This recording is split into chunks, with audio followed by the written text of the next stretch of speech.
Saturday, West Palm Beach, South Florida. I am not Susie Moore. I'm blessed enough to be standing in for her today. She's lost her voice. She'll be back next week. If you're new here, you are watching The Connect Show. The Connect Show, South Florida. I've got my boss babes with me, Tracy Campoli and Miss Stitches. And hey, what's up, ladies? Oh, hello. Well, you know, each week we're sitting down with women in business and female entrepreneurs, and we're talking to women that are really making power moves. So, Stitches, what do you have on tap today? So let's go straight into it, ladies, if that's okay. We're talking about success, right? So a lot of people say success and hard work go hand in hand. Do you ladies believe that? Oh. You want to kick things off, Tracy? I will kick it off. I mean, okay, you got to work. You got to work. You got to work. That's just a given. But I do think that there is a myth, that hustle hard, grind myth. I don't think that we have to do that. I think that we need to work intelligently, efficiently, with focus, following our intuition and, taking moves every day. But I don't think we need to hustle and grind. I think that's especially for women, a really great way for you to create health problems, adrenal fatigue, insomnia, weight gain, and not feeling your absolute best. So that's my 2 cents. How about you, Miss Natalie? Yeah, I have to totally agree. I think there's a season for hustling. I think if you're hustling year after year after year after year, still hustling in a space where you're not necessarily reaping the fruits of all of your labor, something is not adding up. And I think you'll have to take a step back to take a look at how you're operating your business to see, is all of this hustle getting me somewhere? Because business should be a joy. And I think if our girl Susie was here, she would remind you to let it be easy because that's a piece of the puzzle too. What do you say, Stitch? Yeah, I agree with you, ladies. And I was really going to chime in and say that there is a season for working hard because all hard work brings a profit. So it's not, so you're going to have to work like Tracy said. So I don't think that's ever going away. If you want something, you're going to have to 9 times out of 10 work for it, but they're not everything. But some things will be easy, which is thankfully good. But if it's always 20, like you said, Nat, if it's always 24/7, then you do have to reevaluate. And I was in that position where I had to kind of take a step back and really evaluate, like, okay, I work hard, but there are people like that just like, that's what you do. But then I had to do a rewiring in my mind, like, okay, not all the time. Yeah. I don't work like that all the time. So sit down. So my bones and my body sat me down because I was doing just way too much. And my body just said, okay, you're not sitting. I'm going to sit down. I sat down. Exactly. So let's talk about money because, we're in business, not, to make money, right? Yeah. So question for you ladies, do you think that money is still a taboo subject, or do you think that it's something that we should really be speaking about openly as women and as business owners and boss babes? Like, what are your thoughts on that? I don't see why not, to be quite honest with you. I was always taught this, though. Especially in the workplace, you never discuss how much you make amongst your co-counterparts, sure, if you will. But I think amongst friend, and it's funny, I saw a story that one of the news networks did, and it was talking about that, but more so with children. Is it too early? When is it too early to really talk and discuss so they understand the value? Statistics say, I think at the age of 7, that's when they start picking up and kind of connecting things with money. So that's a good time to kind of slowly but surely, but having that conversation. You don't necessarily have to tell them how much your bills are, but just having that conversation of savings. Yeah. Well, like they say, it's not what's taught, it's what's caught. And it's funny, one of my twins, the 3-year-old, he's like, do you have business today? I'm like, yeah, baby, mama got business. Mama got business today. And I love that he recognizes that mama got a business, okay? Because that's important. They're learning, they're seeing, they're watching. And as far as the conversation on money, I'm a Mary Kay girl. I was a Pink Cadillac driving sales director for several years. And Mary Kay teaches so much. And one of the things that I loved about Mary Kay is that if you were a top income earner, they would publish your income in the Applause magazine. So you couldn't front, you couldn't pretend. Right. If you made it, you made it. If you didn't, you didn't. And I'm learning the more money that I make, the more excited I am to talk about it, because I think it's important for people to know it's possible for you too. You know, we see a lot of strong income earners. We are proud of what they do, but sometimes we think, wow, could that be me? And I'm here to tell you, yes, it can. And you can do it however big you want to do it. And it's just the inspiration for me. I 100% agree. I think especially as women, I think feeling safe enough, feeling more confident to speak openly about money and your finances and as you said, Natalie, like what is possible. Like I'm always looking for like, what's a possibility? Like I always call it like a possibility portal. Like what could be that next level be? And so having friends that, like I had a friend the other day that sent me a text and it was like this like mind-boggling figure that someone in my industry did. And it was funny because I had this moment of, you know, a couple of years ago, this might have like, quite honestly, like annoyed me, this text. But at this point I was like, ooh, yes, I'm so glad she sent that to me because it just shows me what is possible next. Amen. You know, instead of like, well, I don't have that. And it's like, oh, good. I love that. So I think it's great. If I would add, I think it's important to be like you said, for a friend like that to send that to you, but in the intention of encouraging you. So having that group of people that when you say, I have a friend who has an organization and she reached that $1 million mark. And it's like, yes, but I remember the grind and the working up to it. And talk about work. She did put in the work for it, but now she's at that place where she can hire other people. But we were at that point where it's like, no, it can happen. Yes, it is possible. But stay around those people that will encourage you, because some people will be quick to say, no, really, you can't. So you gotta go. I love this, ladies. We are off to a great start, South Florida. So I hope that you are feeling uplifted at home, and don't turn that channel because we have so much more to come. But first, we are crushing it with Christy. She is sharing how to crush your goals with confidence and how to build genuine connections while increasing your cash flow. So what do you have for us, Christy?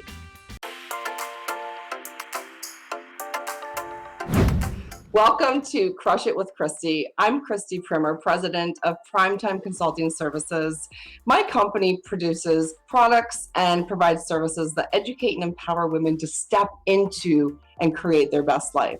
Today, I want to share a little tip that works with many, many women I coach, and it's all about finding clarity in what is your ideal day. So many women are managing households and companies and businesses, but they don't really know what they want. That's where I come in and support them with coaching and with different products. So I want to ask you, what is your ideal day? Share your takeaways and connect with me over on Instagram or at my website. I look forward to hearing from you.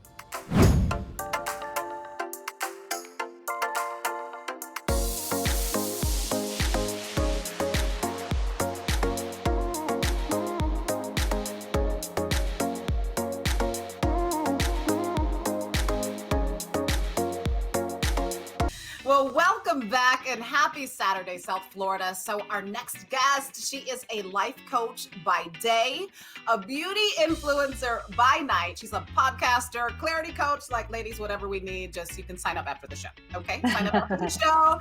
But she's also a mental health advocate, and I'm so happy to have you here today, Kyra Pinkney. Welcome to the show. Hey, Kyra.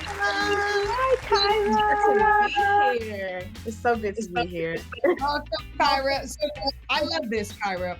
Talk to us about the intersection of hair and self-care with your mental health journey, please.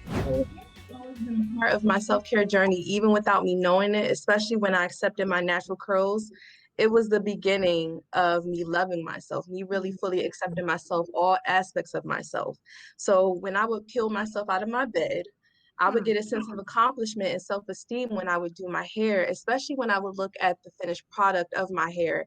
It was what I needed on those days when I felt like there was nothing to look forward to.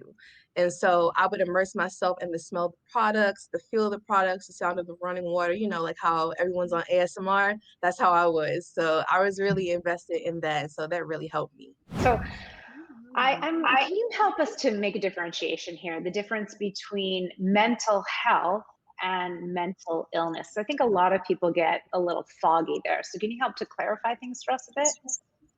Right, because mental health and mental illness is something that's increasingly being used as if it's one thing, but you have to think of it as being two separate entities. Mental health is your mental well-being, how you think, how you act, how you feel about the world around you. And much like physical health, everyone has mental health. And so, but not everyone has a mental illness. And so, like everyone doesn't have chronic health problems at the same time as well, too. So mental illness is episodes of ill mental health. Mental illness is episodes of ill mental health, which changes how one thinks, how one acts, and how one feels. But it's not something you just get over, and it's not a personal weakness, like how a lot of people feel like, oh, there's something wrong with me. It's my fault. But that's not it at all.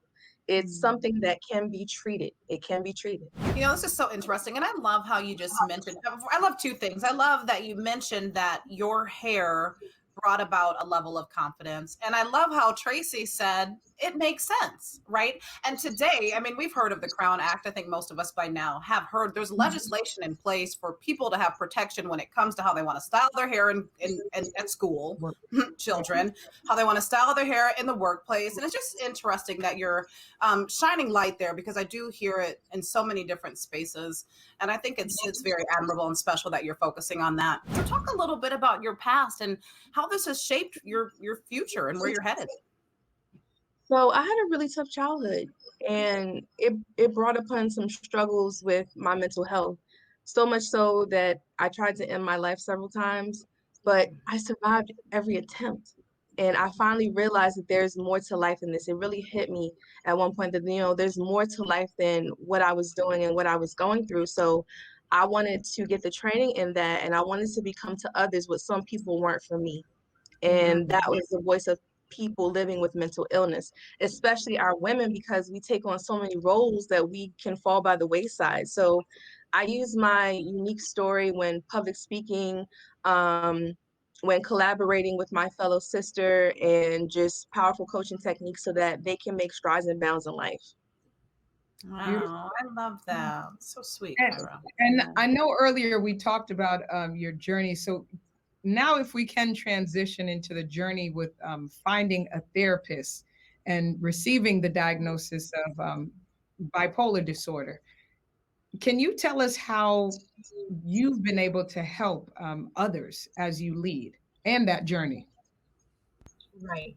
It took me a while to really open up to a therapist. And when I finally did it, I was kind of like, nah. And so I really wasn't taking it seriously at that point, because I was still in denial of my diagnosis. And so when it came time to accept it, and I was in crisis a few times, it took desperation for me to finally get it. So I was hard-headed. And so it was something that I couldn't wish away. I couldn't pray it away. Like any other illness, for instance, diabetes, it was something that was real for me. And so when I lead others, I'm not leading from a place of, telling you what to do, but it comes from experience. It comes from fellow feeling. And so I'm sitting beside my sister, not looking down on her. So yes, I can lift her up, but at the same time, she can help me grow too. So let's talk about your self-care routine. What about journaling, or what are some really essential parts of your self-care routine? Journaling is something that I do to organize my thoughts. It's something that I do to calm them, to release them, give them perspective. And I have a gratitude journal, actually. It's a really good gratitude journal, and I love it. It's so much more than gratitude journals. They have a lot of different prompts about asking you questions of the week. They have a habit tracker and everything. But I have a gratitude journal where you enter 3 things that you're grateful for every day. And that really helps me with reframing my thoughts, negative thought patterns, because honestly, I think without pen and paper, I would explode. So I need an outlet, and I draw and do everything in my journal. So it really is a game and a mind changer. So that's how I feel about journaling. So I have a gratitude journal too. So good. I love it. Yes. You're so inspiring. So I just want you to know that. And you're so brave today being here, sharing your story. You know, a lot of us have difficult times and difficult moments, but you have found ways to rise above, vibrate above all of those instances. And I'm sure you're going to motivate somebody today with that. So thank you for being so brave and sharing. You're welcome. I'm so glad I could do that. Thank you so much, Kyra. You're a light in the world, but if people want to find your life, where can they go to find you? And do you have anything else coming up next? Share with us. So right now I'm going to be working with a nonprofit organization. So we're going to be doing an event coming up soon, like two events that we're going to be doing online virtually. And as far as where you can find me on Instagram at Kyra Ariana _, which is spelled KyraAriana _, or you can email me at hello@kyraariana.com. And those events they can find on your page, right? Those two events you mentioned? My Instagram page. Beautiful. Awesome. Yes. Thank you so much, Kyra. Thank you, Kyra.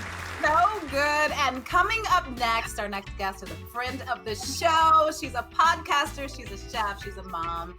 We are at the table with Tommy. You are at the table with Tommy Vincent, where there's always a seat reserved with your name on it. This week, we are going to lean into I will be the best me. Now, the best me, the best you, is not based off of anything outside of who we are. On the Stay a While podcast, I did an episode, Finding Your Voice, Get Comfortable with Making Noise and Making Mistakes. And let me tell you something. There is a boldness that is required in order for you to be the best version of you. Your hard work for this week is for you to step up in your purpose. Purpose is simply waking up every day, putting one foot in front of the other, trusting and knowing that there is a perfect plan for your life. And trust me, you will become the best version possible of who you are. I need you to make sure that you're tuning into our lives on our channel, Stay a While Show on Instagram. On there, we also have a diagram of the You Will that will serve as a useful tool for you as you're continuing this journey. Remember, life happens at the table, so please meet me there.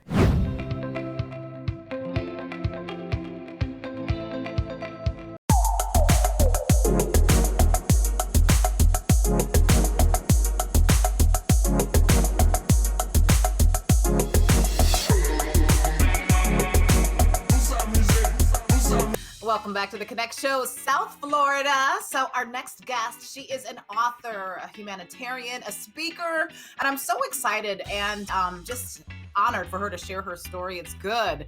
And she's not afraid to live in her truth. She's used her life experience to fuel her success. She goes by Michaela.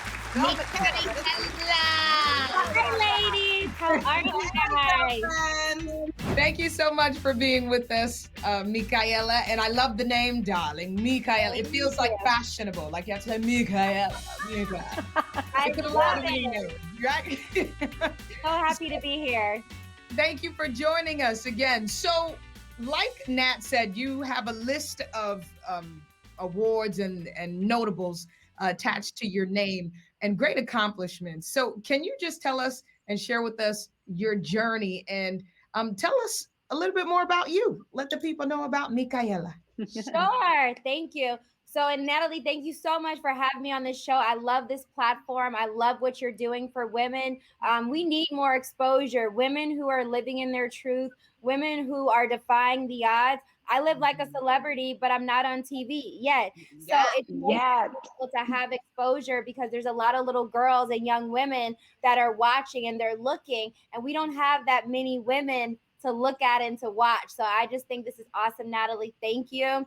But yeah, my journey has been quite an interesting journey. I actually was raised in Florida. I grew up a Jehovah's Witness in a very Christian household, very in church all the time, knocking on doors, talking about the Bible, no sex until you get married, even though I didn't follow that. No dating until you get married.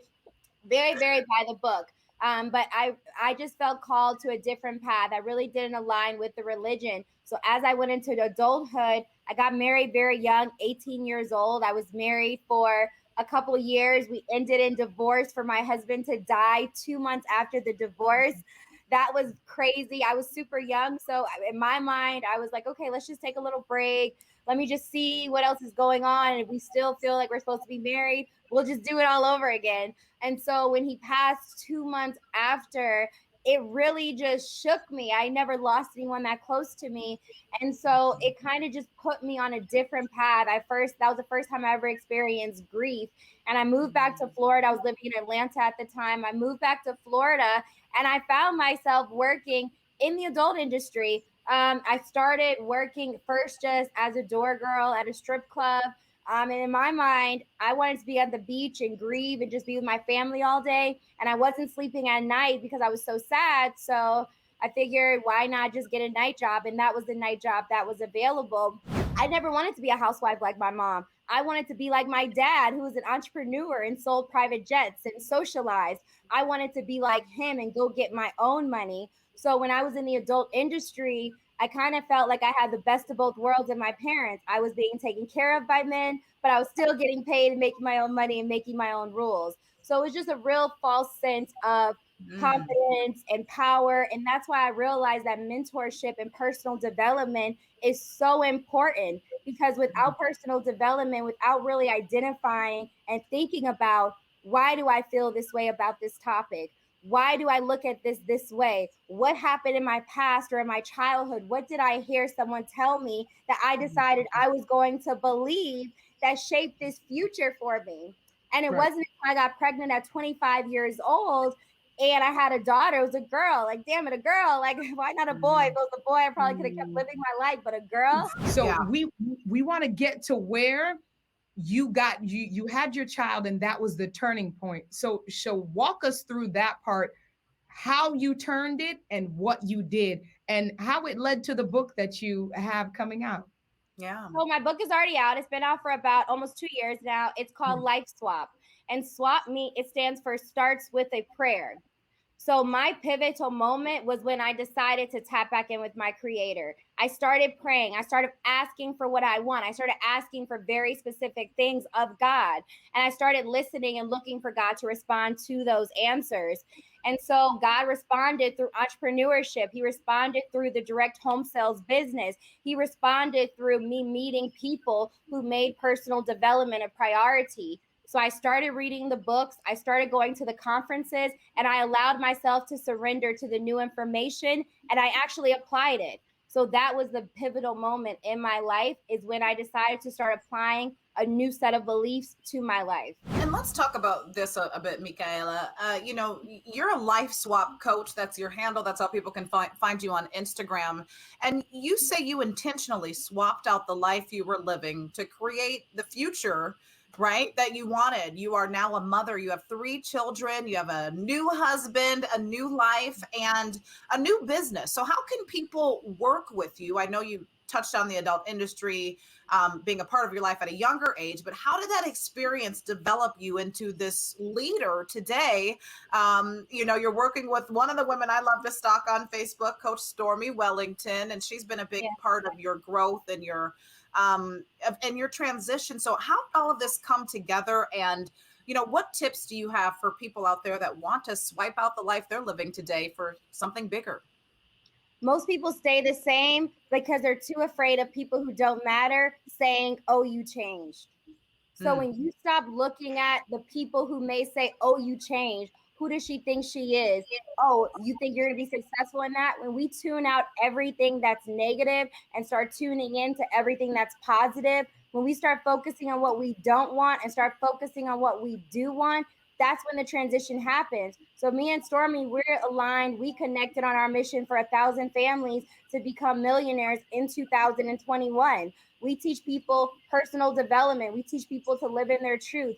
We teach people the step-by-step specific skills that somebody can take to go from 0 to 6 figures, 0 to 7 figures. I always knew, even when I was in the adult industry, even when I was struggling, I knew I would be a millionaire Me and my husband, we do over $1 million a year. I knew I would have a beautiful family. I knew that I would not be defined by my story. As women, as people in general, we have to realize that we control the narrative of our lives. But as long as we wait around for somebody to give us permission or validation to step into what we truly desire, we're always going to be captive to someone else's opinions or idea of what our life should be.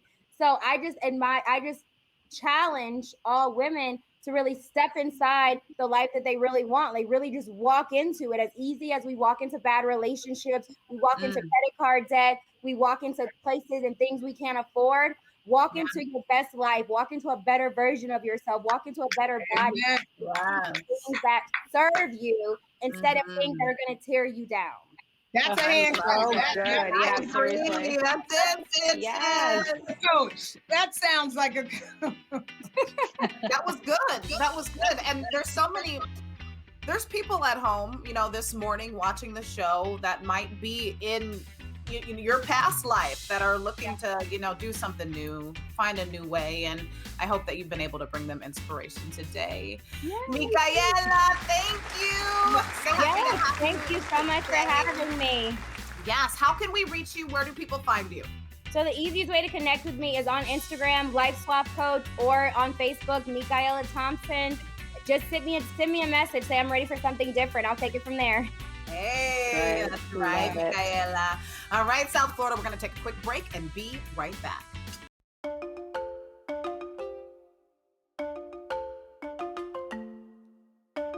Marketing for local businesses is critical, but it can be pretty confusing. At Vivial, we work with you to understand your business and individual marketing needs to tailor a custom designed solution so you can focus on what you do best, running your business. Want to learn more about Vivial's digital marketing services? Find us online at vivial.net/Natalie. Well, what a Saturday, South Florida. Welcome back. We've had so many great conversations just with women today, dynamic women showing up as their authentic selves, right? And that's hard to do no matter what your background looks like. To show up and be who you are, that's the only way, but it takes courage. That is the way though, right? That's the way. Be you. Right. You know what somebody told me? If this was a radio legend that told me this, if you just be you all the time and that's what people love, it's just less work. Because all you got to do is show up and be you. That's right. Yeah. Show up and be you. It sounded better when he said it. I don't know, maybe because his voice. But that was pretty good.